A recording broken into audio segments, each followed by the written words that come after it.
Haha niho Jude Ndunda orageirwo na njira ya kuhurwo rithathi ni andu matoikaine muthenya wa Jumamothi rucini. Kabla auawe tulikuwa na yeye, tukafunga nduka vizuri. Nikaenda kula sapa pale kwa hoteli. Hapo ndo anti yangu mdogo mwenye walikuwa naye. Kaona amekuja amekimbia. Ananiambia singe, anti yako amepigwa risasi na ameuawa. Kufika tunampigia tochi pale na jirani fulani. Nani nampata ndio anataka kukata roho. Kidogo majirani saidiani. Ndio katoka, lakini baada ya kutoka kidogo ashakata roho. Kufika hapa tukapata Judy ashaisha, hatukuweza kufanya lolote. Family ya muiretu uyu kuma itura riri ria Karama Kongo ya Nyali riu ikiuria honge cia ugitiri cieke uthuthuria wa naihenya niguo mamenye nu woragire mwana wao. Jamani, mimi naomba ukweli utendeke na haki itendeke juu ya dada yangu.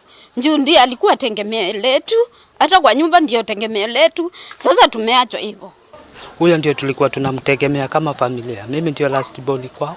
Tulikuwa tunamtegemea kama familia. Family ino iroiga gukinyeria riu hatire mundu huikitio ngono njuragano-ini ino, makiuga thimu cia muiretu uyu woragirwo ciacokire gukorwo itwaritwo ceceni-ini ya borithi ya Mbugoni mwena wa Nyali na njira ina kiriga. Tukapiga simu ikapokelewa na mtu akaichukua akasema mimi tukutane polisi Mbugoni niwape simu. Kuna mama anaitwa Judy ambaye ni kasini yake, ndiye alienda huko akasipata simu. Alipopata simu akaulizwa kama ndio hizi, akasema ndio hizi. Akaacha huko. The following day silifuatiliwa na CID, kwa saa hizi kwa mikononi ya CID. Family ino iroiga muiretu uyu niwe urarũgamagĩrĩra family yao, no riu matigĩtwo matari na mũrori. Ni mimi first born kwao, na sasa jamani, mimi kama mkubwa wao ni mimi tu nimeachwa na hiyo familia. Na Judy ndiye alikuwa tunasaidiana kifamilia. Baba yangu alikufa hata kumaliza mwaka. Ndiye alikuwa anasaidia sote familia. Mtoto wake ako form 2. Hatuna mbele wala nyuma.